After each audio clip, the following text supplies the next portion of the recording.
அப்படின்றது என்ன? பல கண்டுபிடிப்புகள், பல ஆராய்ச்சிகளோட தொகுப்புன்னு சொல்லலாமா? அப்படி பல ஆராய்ச்சிகளை உள்ளடக்குன இந்த அறிவியலுக்கு பல வருஷமா சவாலாகவும் கேள்வியாகவும் இருக்கிறது, வானத்துக்கு மேல என்ன இருக்கு அப்படின்றதுதான். அந்த கேள்விக்கான பதிலையும் அறிவியல் துறையோட விஞ்ஞானிகள் தேட ஆரம்பிச்சாங்க. விண்வெளி பத்தி நிறையவும் தெரிஞ்சுக்கிட்டாங்க. அப்படி நம்ம விஞ்ஞானிகள் தேடி கண்டுபிடிச்சு நமக்கு விளக்கம் சொன்ன இந்த விண்வெளி, அதுல இருக்கிற கோள்கள் பத்தின அறிவியல் தகவல்களை இன்னைக்கு தெரிஞ்சுக்க போறோம் நம்ம அற்புத அறிவியல் நிகழ்ச்சியை தொகுத்து வழங்க நான் அலெக்ஸ் பாண்டியனும் வந்துட்டேன். கடல் ஓசை FM 90.4 மற்றும் விஞ்ஞான் பிரசார் அமைப்பின் அறிவியல் பலகை இணைந்து வழங்கும் அற்புத அறிவியல். இன்னைக்கு நம்ம அற்புத அறிவியல் நிகழ்ச்சியில 3வது பகுதியான விண்ணை தாண்டி அறிவோமா பகுதியில் 4வது அத்தியாயமான கிரகங்களின் அறிவியல் அத்தியாயத்தை தொடங்கியாச்சு.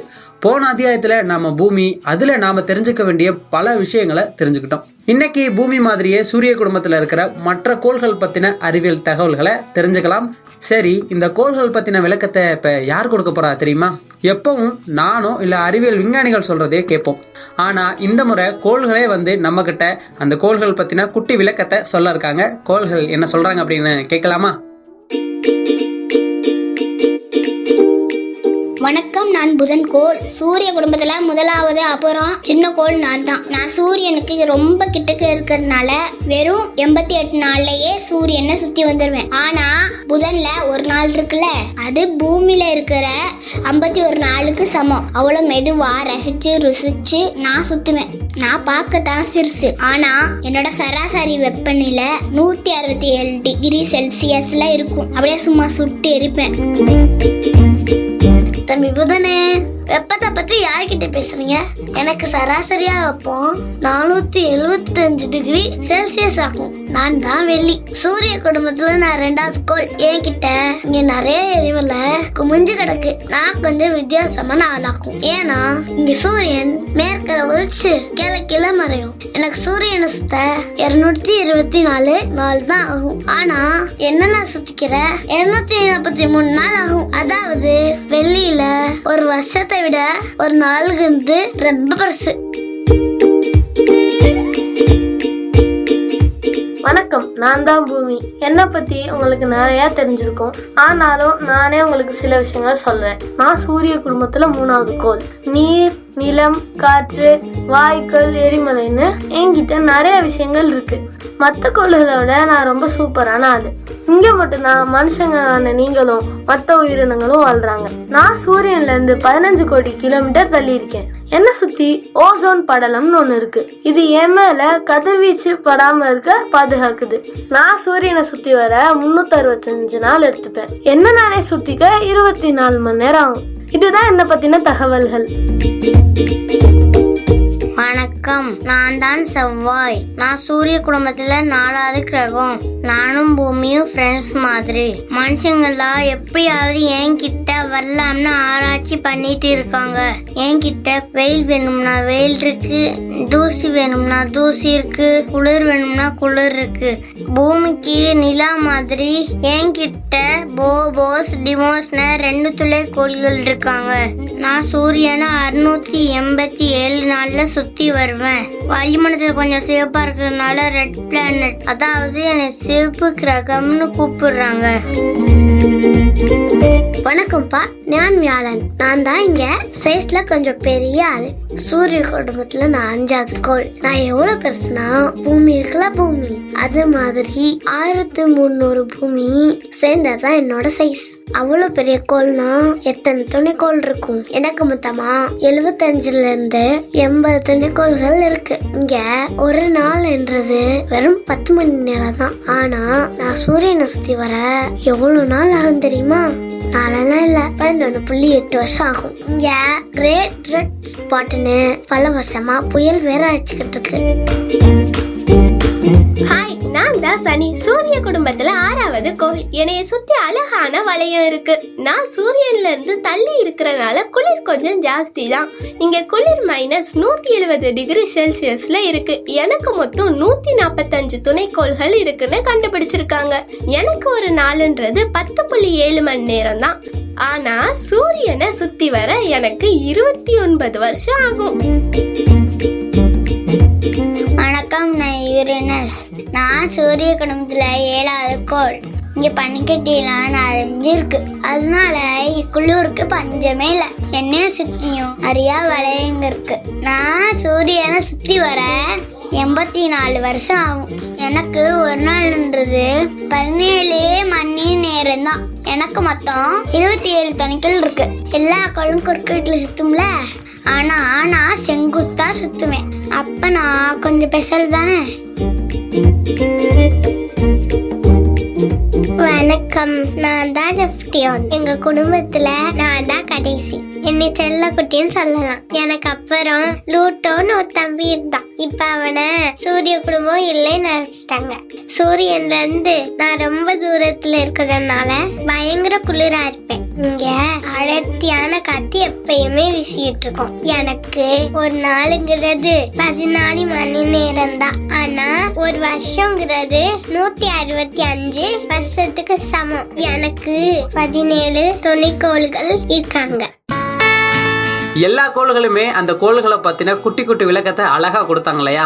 இப்போ அடுத்து ரொம்ப ஒரு முக்கியமான விஷயம். இந்த கோள்கள் நம்மளோட விண்வெளி பத்தின நிறைய தகவல்களை நம்மளோட இப்ப நிபுணரை வந்து சொல்ல இருக்காங்க.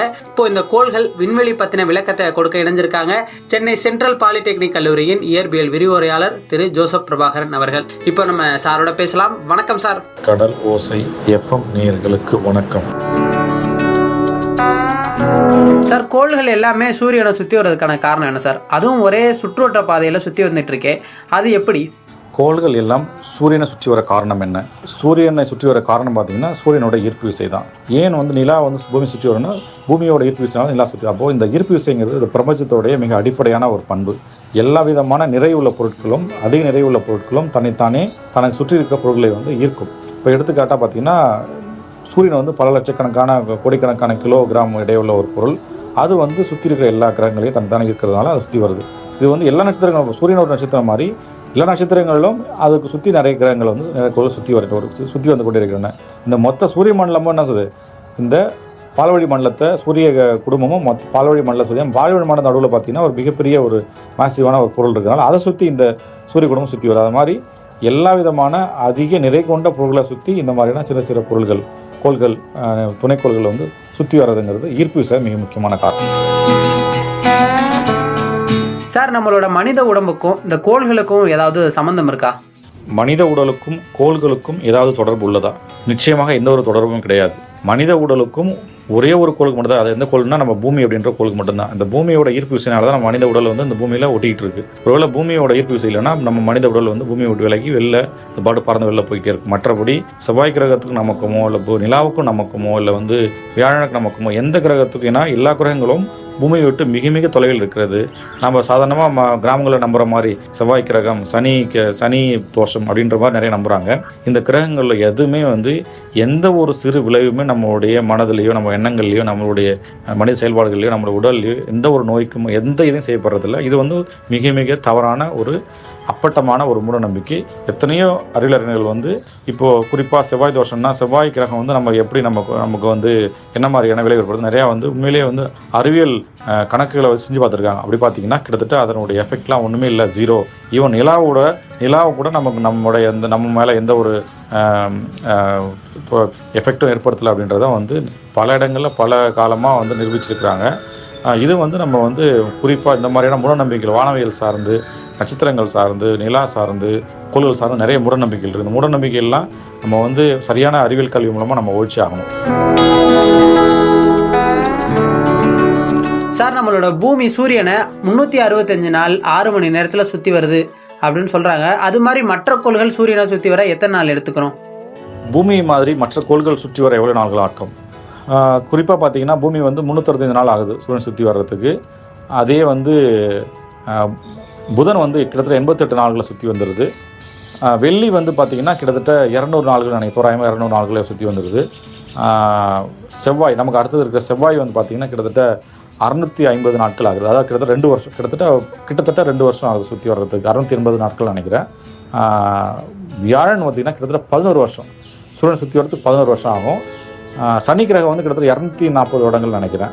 ஸோ தூரம் அதிகமாக கிட்டத்தட்ட ஒரு அதனுடைய சுற்றுக்காலங்கிறது இப்போது அதிகமாகிட்டு. இப்போ யுரேனஸ் நெப்டியூன்லாம் போனீங்கன்னா அதெல்லாம் வந்து கிட்டத்தட்ட 400 வருடங்கள், 500 வருடங்கள், 600 வருடங்கள். புளூட்டோலாம் சுற்றி வரது கிட்டத்தட்ட மோர் தென் புளூட்டோங்கிறது இப்போ கிரகங்களாக வச்சுக்கலாம் நம்ம. பட் அதெல்லாம் அதிகமாக பூமியோட பல 500, 600 வருடங்கள், 700 வருடங்கள்லாம் இருக்கும். ஸோ இதனுடைய துல்லியமான வேல்யூஸ்லாம் நீங்கள் இணையத்தில் நெட்டில் அடித்தாலே ஒவ்வொரு கிரகத்தோடைய அந்த சுற்றுக்காலம் எவ்வளோ சுற்றி வரதுக்கு எவ்வளோங்கிறது நம்ம தெளிவாக வந்து அதிலே பார்த்துக்கலாம். சார், இந்த விண்வெளியில் காற்றே இல்லை அப்படின்னு சொல்கிறாங்க. அப்போ அந்த இடத்துல வேற ஏதாவது வாயுக்கள் இருக்குமா? விண்வெளியில் ஏதாவது வாயுக்கள் உள்ளதா? விண்வெளியில் பார்த்திங்கன்னா 2 விதமாக நம்ம யோசிக்கணும். ஒன்று வந்து இப்போ பூமியோடைய வளிமண்டலத்தை விட்டுட்டு வெளியில் போனோம்னா கிட்டத்தட்ட வெற்றிடம் தான். விண்வெளியில் பெரும்பான்மையான இடங்களில் வந்து வெற்றிடம் தான் இருக்கிறது. சில இடங்களில் வந்து வாயுக்கள் இருக்குது. குறிப்பாக சொல்லப்போனால் நெபுலானா என்னதுன்னா ஒரு நட்சத்திரம் பிறக்கிற இடம். அந்த நட்சத்திரம் பிறக்கிற இடத்துல பார்த்திங்கன்னா பெரும்பாலும் ஹைட்ரஜன் நிறையா இருக்கும். ஹைட்ரஜன் ஒன்று சேர்றது மூலமாக தான் வந்து பார்த்திங்கன்னா அந்த அணுக்கரு இணைவு ஆரம்பித்து அது வந்து ஒரு நட்சத்திரமாக பிரிஞ்சு அதனோட அணுக்கரு இணைவுனால தான் அது வந்து ஒளிவிட ஆரம்பிக்கிறது. ஸோ பெரும்பாலும் நெபுலாக்களில் பார்த்திங்கன்னா நிறைய வந்து நைட்ரஜன் அதிகமாக இருக்கும், ஹீலியம் இருக்கும், மீத்தேன் இருக்கும். ஸோ மற்ற எல்லா இந்த மாதிரியான வாயுக்கள் பெரும்பாலும் வந்து நட்சத்திரங்கள் உருவாகிற இடங்களில் அதிகமாக இருக்கிறதுக்கான வாய்ப்புகள் இருக்குது. மற்றபடி பெரும்பாலான இடங்களில் பார்த்திங்கன்னா உங்களுக்கு வெற்றிடம் தான் அதிகமாக இருக்கும். சார், நம்ம வானத்தில் பார்க்குறோம் இல்லையா அந்த நட்சத்திரங்கள், அதோட சராசரி அளவு என்ன சார்? நட்சத்திரங்களின் சராசரி அளவு என்னென்ன? இப்போ நம்ம சூரியனே வந்து பூமியை விட ஒரு கிட்டத்தட்ட சில லட்சம் மடங்கு பெருசு. ஆனால் சூரியனை விட பல 1000 மடங்கு பெரிய நட்சத்திரங்கள் வந்து இந்த நம்ம கண்ணால் பார்க்குற நட்சத்திரங்கள்லேயும் நிறையா இருக்குது. எடுத்துக்காட்டாக இப்போ நம்ம வந்து கோடை காலத்தில் வந்து கேட்டை நட்சத்திரம் அப்படின்னு சொல்லுவோம், அல்லது அன்டாரஸ்ன்னு சொல்லுவோம். அது வந்து இந்த தேல் நட்சத்திர கூட்டத்தில் இருக்கும். தேல் மாதிரி ஒரு தென்வானத்துலேருந்து வெளியில் வரும் கோடை காலத்தில் மாலை நேரங்களில் பார்த்திங்கன்னா. அதனுடைய முக்கியமான ஒரு விண்மீன் வந்து அன்டாரஸ் அப்படின்றது. அன்டாரஸ் வந்து கிட்டத்தட்ட சூரியனோட பல மடங்கு, கிட்டத்தட்ட 1000 மடங்கு 2000 மடங்கு பெருசு. அதே மாதிரி கனோபஸ் அப்படின்ற ஸ்டாரு கிட்டத்தட்ட பெரும்பாலான விண்மீன்கள் நம்ம கண்ணால் நேரடியாக பார்க்குறோம் பார்த்தீங்களா, அந்த விண்மீன்கள் எல்லாமே சூரியனோட பல மடங்கு பெருசு. ஏன் நமக்கு ரொம்ப சின்னதானா, அது வந்து மிக மிக அதிக தொலைவு இருக்கிறதுனால நமக்கு பார்க்குறது ரொம்ப சின்னதாக தெரியுது. ஆனால் பெரும்பாலான விண்மீன்கள் வந்து சூரியனோட பல மடங்கு பெருசு. சூரியனுங்கிறது ஒரு இருக்கிறதுலே ரொம்ப ஒரு மிக சிறிய ஒரு நட்சத்திரம். ஆனால் அந்த சிறிய நட்சத்திரத்தை தான் நம்ம வந்து பூமி மாதிரி மற்ற கிரகங்கள் சுற்றி வருது, உயிரினங்கள் உருவாகுது, நம்ம வாழ்ந்துகிட்டு இருக்கோம். சார், இந்த அட்சரேகை பூமத்திய ரேகைன்னு சொல்கிறாங்களே, அது பற்றின விளக்கத்தை சொல்லுங்கள் சார். அட்சரேகை, பூமத்திய ரேகை, தீர்க்க ரேகை அப்படின்றது எல்லாமே வந்து இந்த பூமி உருண்டையான இந்த கோள வடிவில் இருக்கிற அந்த பூமியோடைய நம்ம வந்து நம்மளுடைய மேப் கிரியேட் பண்ணுறதுக்கு இதுக்கு உண்டான சில விதிமுறைகள் தான். இப்போது நம்ம பூமி நமக்கே தெரியும், பூமி வந்து ஒரு கோள வடிவத்தில் இருக்குது. அப்போது அதை வந்து சரியாக அதனுடைய நடுப்பகுதியில் நம்ம வந்து ஒரு கோடு மாதிரி வரைஞ்சோம்னா வட அரைக்கோளம், தென் அரைக்கோளம். இந்த வட அரைக்கோளத்தையும் தென் அரைக்கோளத்தையும் பிரிக்கிற அந்த ஒரு மத்திய பகுதி தான் வந்து அதில் நம்ம பூமத்திய ரேகைன்னு சொல்கிறோம் நம்ம.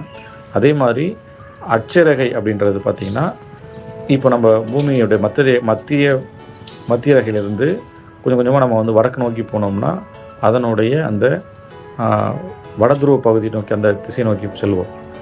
கொஞ்சம் கொஞ்சமாக வந்து மேலே போக இப்போ பூமியோட அந்த பூமத்திய ரேகையில் வந்து ஆப்பிரிக்க நாடுகள் நிறைய இருக்குதுன்னா அது கொஞ்சம் மேலே போனோன்னா இந்தியா வருது. அதுக்கப்புறம் மேலே போனோன்னா உங்களுக்கு அரபு நாடுகள், அதுக்கப்புறம் இங்கிலாந்து, அதுக்கப்புறம் நார்வேஜியா, நார்வே கண்ட்ரிஸ், அதுக்கப்புறம் ஆர்க்டிக்.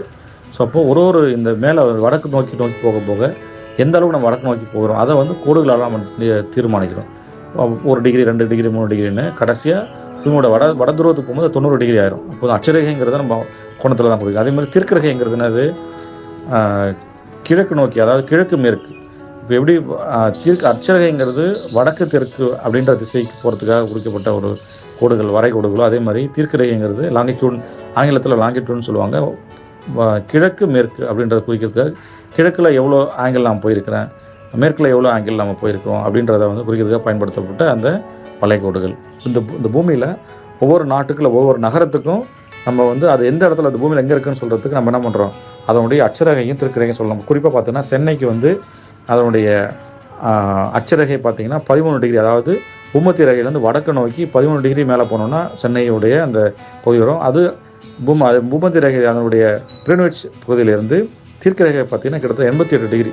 அப்போ 88 டிகிரி நம்ம பூமத்திய கிரீன்விச்லேருந்து வந்தோம்னா 11 டிகிரி வடக்கு நோக்கி போனோம்னா நம்ம வந்து சென்றடைகிற இடம் வந்து சென்னை. அதே மாதிரி ஒவ்வொரு பகுதிக்கும் நம்ம வந்து அட்சரேகை தீர்க்கரேகை இருக்குது. அது நம்ம எளிமையாக தெரிஞ்சுக்கணும்னா, இப்போ உங்களுடைய ஊர், உங்களுடைய நாகப்பட்டினம்னா நாகப்பட்டினத்தோட பேரை போட்டு அதோட அட்சரேகை தீர்க்கரேகை நீங்கள் நெட்டில் அடிச்சிங்கன்னா, அதாவது லேட்டிடியூட் லாங்கிடியூட், ஆங்கிலத்தில் அட்சரேகைங்கிறது லேட்டிடியூட், தீர்க்கரேகைங்கிறது லாங்கிடியூட், இதை நெட்டில் அடிச்சிங்கன்னா உங்களுடைய நகரமோ இல்லை உங்களுடைய ஊரோ கிராமமோ எந்த பூமியில் தீர்க்கரேகை அட்சரேகையோடைய வேல்யூ வந்து தெரியும். அதன் மூலமாக தான் ஜிபிஎஸ் சரி எல்லாமே வந்து நம்ம தகவல் தொடர்புலாம் செட்டிலைன் மூலமாக கண்காணிக்கிறாங்க. சார், ரொம்ப நாளாகவே சொல்லப்பட்டு இருக்க இந்த பிக் பேங் தியரி அது பற்றின விளக்கம் சொல்லுங்கள் சார். பிக் பேங் தியரி என்றால் என்ன? தமிழில் வந்து பெருவெடிப்பு கொள்கை அப்படின்னு சொல்லி நம்ம இயற்பியலில் சொல்கிறோம். இப்போ நம்ம பூமி, இந்த பிரபஞ்சம் வந்து உருவாகி கிட்டத்தட்ட 1500 கோடி ஆண்டுகள் ஆகிருக்கும் அப்படின்னு சொல்லி ஓரளவு கணிக்கிறாங்க. இந்த பூமி வந்து பூமியோ இல்லை மற்ற நட்சத்திரங்களோ வாயுக்களோ மற்ற நெபுலா, கேலக்ஸி, விண்மீன் மண்டலங்களோ எப்படி உருவாகிருக்கும் அப்படின்னு சொல்லி யோசிக்கும் போது அறிவியல் அறிஞர்கள் என்ன யோசிக்கிறாங்கன்னா, இது எல்லாமே வந்து ஒரு சிறிய புள்ளி, ஒரு எல்லாமே ஒன்றுக்குள்ளே ஒன்று ஒடுங்கி மிக சின்ன ஒரு, எப்படி வந்து ஒரு குழந்தை வந்து நம்ம ஒரு 40 வயது மனிதர் வந்து ஒரு காலத்தில் பார்த்தீங்கன்னா அவர் வந்து மிகச்சிறிய குழந்தையாக வந்து ஒரு வயிற்றுக்குள்ளே இருந்திருப்பார், அப்படியே கொஞ்சம் கொஞ்சமாக வளர்ந்துருப்பார். அதே மாதிரி இந்த மொத்த பிரபஞ்சமும் ஒரு சிறிய புள்ளியில் மொத்த நிறைய அடக்கப்பட்டு ஒரு திடீர்னு ஒரு குறிப்பிட்ட நொடியில் வந்து அது என்ன பண்ணுது, அது வெடித்து சிதறி கொஞ்சம் கொஞ்சமாக வந்து எல்லா திசையிலையும் வந்து அது வந்து எக்ஸ்பேண்ட் ஆகி இன்றைக்கி இந்த பர்டிகுலர் ஸ்டேட்டுக்கு வந்திருக்கு அப்படின்றது தான் இந்த பெருவெடிப்பு. அதாவது ஒரு குறிப்பிட்ட நொடியில் எல்லாமே ஒன்றா இருந்த ஒரு மேசிவான இல்லை ஒரு அதிநிறையான ஒரு பொருள் வந்து வெடித்து சிதறி உருவானது தான் இந்த பிரபஞ்சம் அப்படின்றது தான் இந்த பெருவெடிப்பு கொள்கை, அது பிக் பேங் அப்படின்னு சொல்கிறாங்க.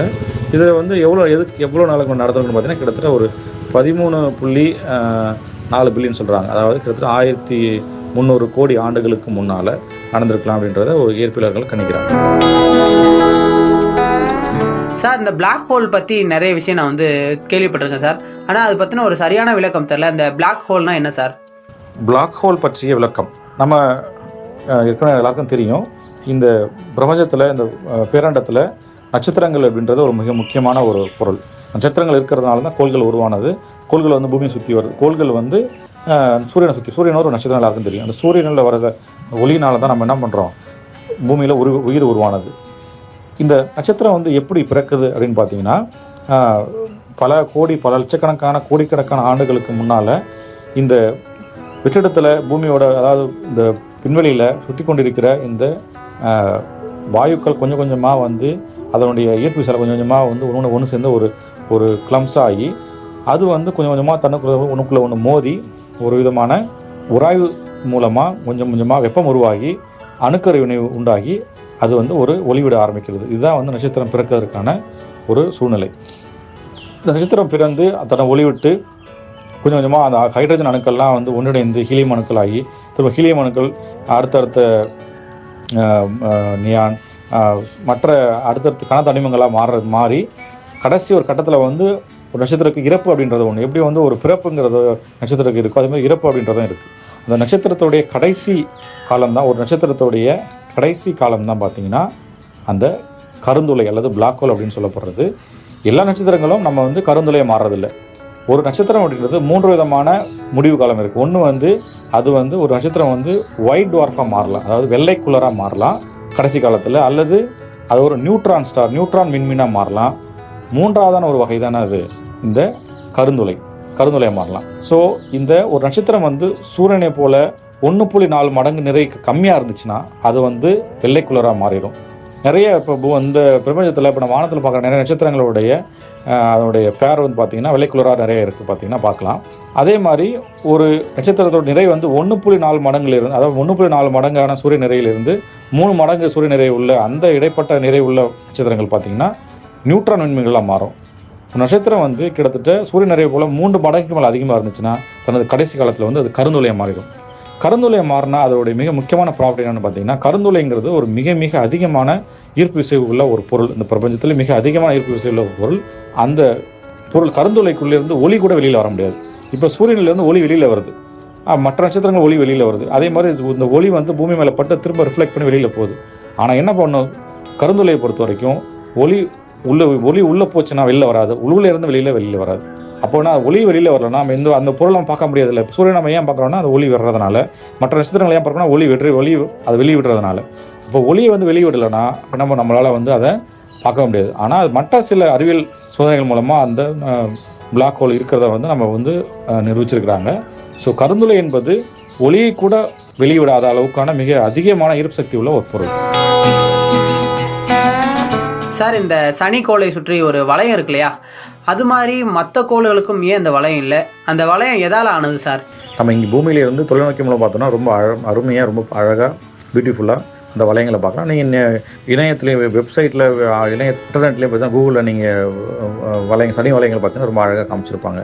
அந்த சனி கிரகத்தை சுற்றி வளையங்கள் உருவானதுக்கு அந்த அந்த அந்த வளையங்களுங்கிறது என்ன ஒன்றும் இல்லை, அது சின்ன சின்ன பனிக்கட்டி துகள்கள் தான். அது நம்ம வளையங்களாக நம்ம இங்கேயும் தெரியுது.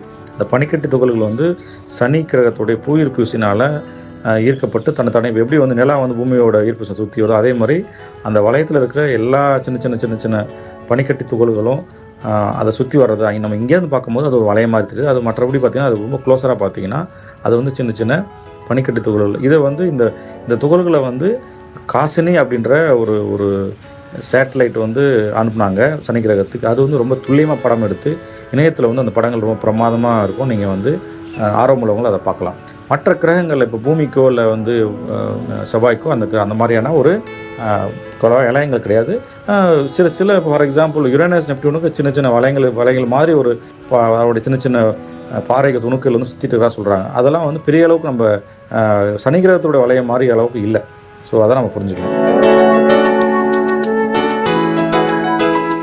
இன்னைக்கு நம்மளோட நிகழ்ச்சியில விண்வெளியில நடக்கக்கூடிய சில விஷயங்களை பத்தியும் கோள்களோட செயல்பாடுகள் பத்தியும் நிறையவே தெரிஞ்சுக்கிட்டோம். அதுவும் குழந்தைகளோட குரல்ல அவங்க கோள்களை பத்தி சொன்னது ரொம்பவே சூப்பரா இருந்துச்சுல. அவங்களுக்கு ஒரு நன்றியை தெரிவிச்சுட்டு அதோட கோள்கள் பத்தி நிறைய அறிவியல் தகவலை சொன்ன நம்ம இயற்பியல் விரிவுரையாளர் திரு ஜோசப் பிரபாகரன் அவர்களுக்கும் நன்றியை தெரிவிச்சிடலாம். இன்னைக்கு நம்மளோட நிகழ்ச்சியில கோள்கள் பத்தி, விண்வெளி பத்தி தெரிஞ்சுக்கிட்டது உங்களுக்கு பயனுள்ளதா இருக்கும்னு நம்புறேன். மீண்டும் உங்களை அடுத்த ஒரு அற்புத அறிவியல் நிகழ்ச்சியில சந்திக்கிறேன். நிகழ்ச்சி பத்தி உங்களோட கருத்துக்களை 7094449999 அப்படின்ற எண்ணுக்கு அனுப்புங்க. நான் இப்ப கிளம்ப வேண்டிய நேரம் வந்துடுச்சு. நீங்க இவ்வளவு நேரம் கேட்டுட்டு இருந்தது நம்ம கடல் ஓசை FM 90.4 மற்றும் விக்யான் பிரசார் அமைப்பின் அறிவியல் பலகை இணைந்து வழங்கும் அற்புத அறிவியல் நிகழ்ச்சி. இந்த நிகழ்ச்சியை தொகுத்து வழங்கினது நான் அலெக்ஸ் பாண்டியன். நன்றி, வணக்கம்.